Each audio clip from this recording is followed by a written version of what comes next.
The secret's out. I'm officially locked and loaded 2.0. Hello beauties, and welcome back to my corner of the internet. If you are new here, then my name is Mariah, also known as Live Life's Beauty, and I'm so glad that you have found me. And if you're a returning subscriber, then thank you so much for joining me again on another video. I am officially locked, guys. Now, but whilst my channel isn't about hair, it is about creativity, and one of the ways we express our creativity is through ourselves. Along with that appearance comes hair. So I am on the start of my second lock journey, and I want to talk about it with you guys today.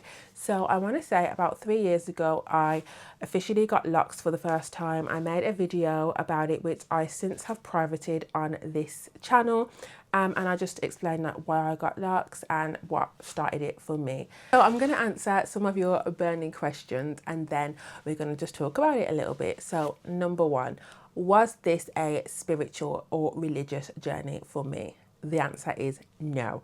Number two, how long have you had your locks? I have had these locks for 3 months. And number three, which I think is the biggest question when having locks, is how many locks do you have? And the answer to that is I don't know. I'm so sorry, guys. I initially went in counting it and giving myself a dedicated number, but towards the end your girl got tired and your girl just had to plod along.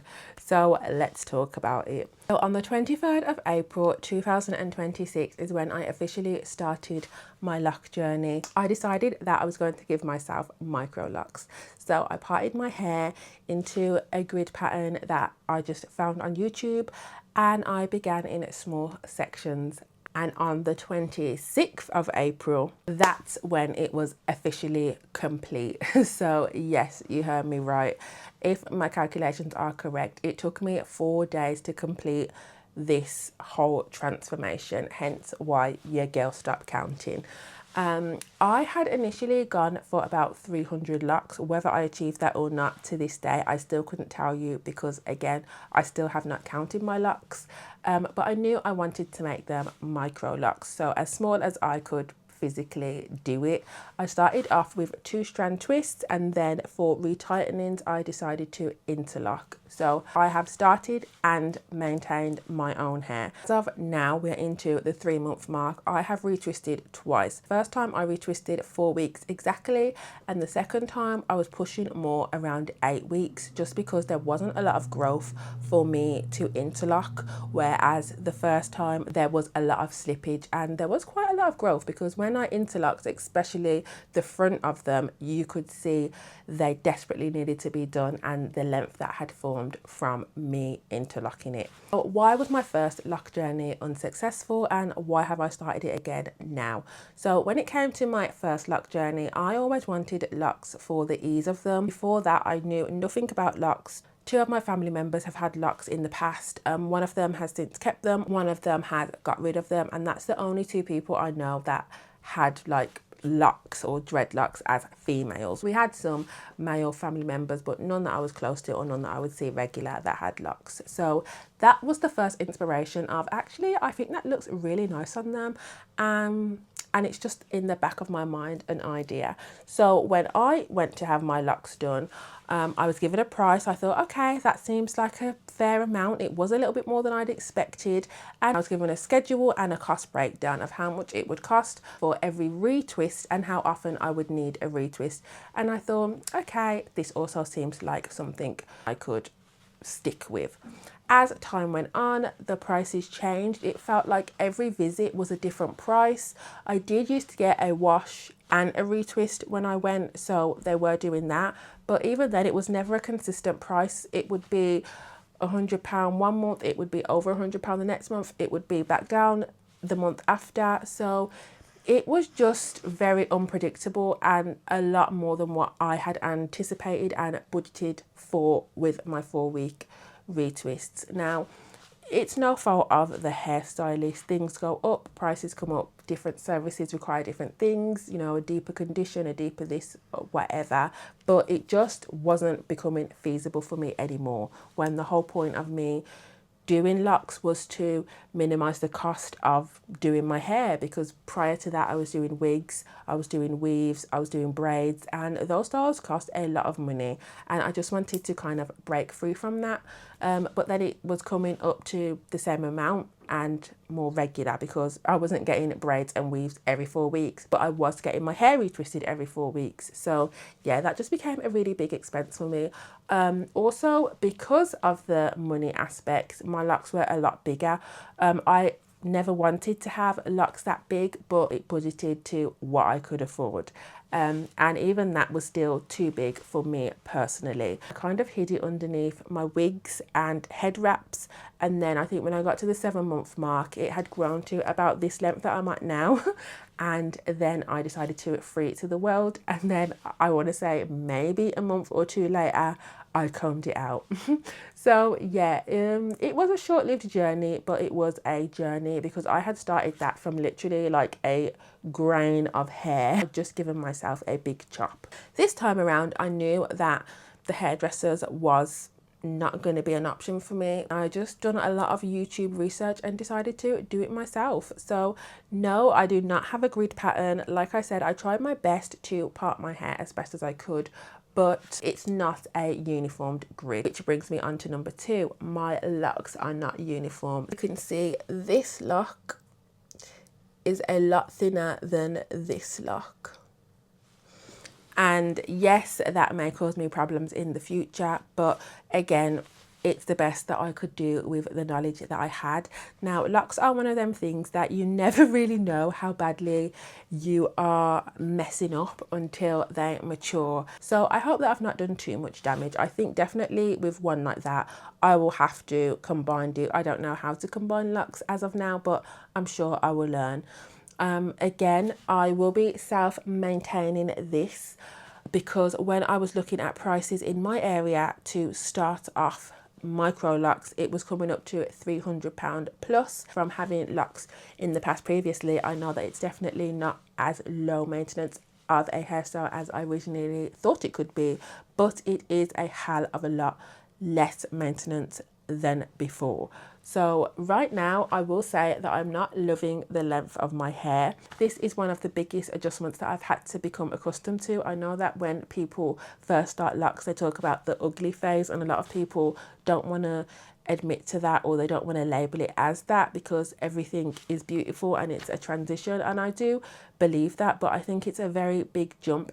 With me, I'm very much a hair person. I get my confidence from my hair, so it doesn't really matter what my face looks like, what my outfit looks like. If my hair is done, then I can feel on top of the world. But once I'm a bit shaky about my hair, it doesn't matter what I wear or what makeup I do, I'm just not going to feel as confident. So for me personally, it has took a lot of deep diving into myself and my self-worth to know that it's just hair and it doesn't define me. It's not because it's short. I've had short hair and I really love myself with short hair, but it's always been in a different slick back style, as you've seen on the channel. And I feel that with my slick back short hair, I definitely feel sexy and feminine, and with my long curly hair, I definitely feel the cutesy feminine. But with this hair, I feel like it doesn't give me sexy vibes and it doesn't give me cutesy vibes, so I feel like I'm just stuck in limbo, and I'm just like, ooh, I just feel like a boy. I know that's really odd to say, but I don't know, that's the best way I can describe it to you guys. I think it's very much a boy cut as well, just because of how it kind of looks. But again, day by day, I'm getting used to it. It has took a lot of self-confidence for me to kind of come out at this length in my lock journey. I will say that for the first 2 months, I definitely was hiding this under my wigs. After a while, when the wig that I was wearing got tatty looking, and I thought, am I going to buy a new wig or am I just going to free the locks? I just had to free the locks.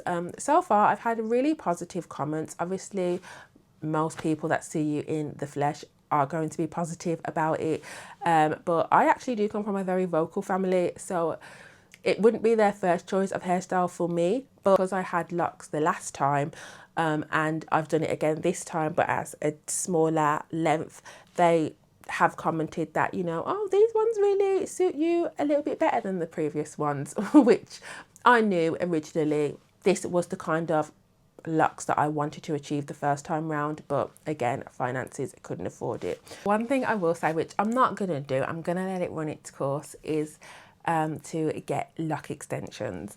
I'm not going to do that just because I can't even imagine how tedious that would be to do it myself. And also, like, a lot of my ends are still really curly and frizzy, so I'm not sure how I would attach the hair onto them ends.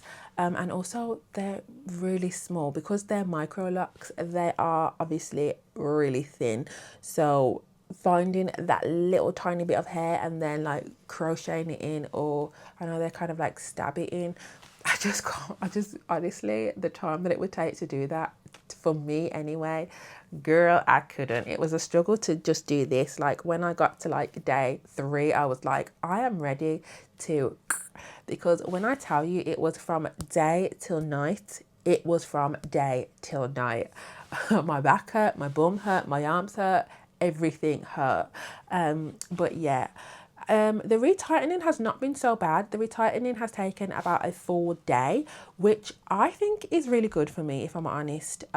2 days at max, but it would be like the whole day and then like 2 hours in the morning for me to just quickly finish the little patch that's left. What I will say though is I'm really happy that I started this, and I can't see myself getting rid of my locks now. I did say to myself that if I didn't continue to have locks, then I literally would just shave my hair off, because I'm just done with it all. I won't be having any more wigs, any more weaves, any more braided styles. I will just be being a bold baddie, because I just cannot with my hair anymore. I really like my hair short, but my hair grows really fast and it doesn't stay short for long. And I really like my hair sleek, which means perm. My hair does not do well with perm. I cannot perm my hair. I do not perm my hair. 1, I'm really funny about the chemicals, and 2, when I was younger and I did perm my hair, that whole thing broke off completely. I can't even dye my hair. So when it comes to colourful, lovely locks, I will be sticking to the fake colours in the terms of those creams that I've seen and in the form of spray cans that I've seen. And I am hoping to do some funky stuff with it in the future once they are more established. I think my back ones are a lot more established than my front ones, because a lot of my back ends are starting to bud up, but these top ones, they're just still really curly.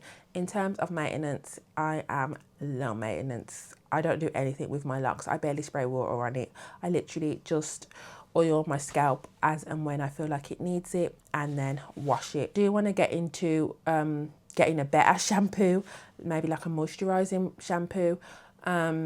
But that's about it, guys. So yeah, I just thought I would share with you my lock journey, because as we go forward into the future, I will be sharing some lock videos with you guys once I do try out some products and some different styles. I think that would be really cute to share with you guys. I have already styled it once and once only, which was like a barrel twist in the back and then the front like fringe, which honestly it wasn't even like a barrel twist, guys, because it's not long enough to do a barrel twist. So I literally just got my finger, wrapped it around my finger and then pinned it in, and I really liked that. I know this was a bit of a random video, but if you ever thought about starting your lock journey, I just hope this was just like a starter to say, if I can do it myself, you can do it yourself. We won't know how good or bad I did until we are well into year 2 or 3, because it will be long enough to see any damage that I have caused by not locking it properly or making them too thin or thick. We'll see how they mature. But thank you so much for watching this video. If you found this video fun or helpful, then stick around, guys, because why not? On this channel we pursue a lot of creative endeavors, so we'll be getting back into the motion of sewing very soon.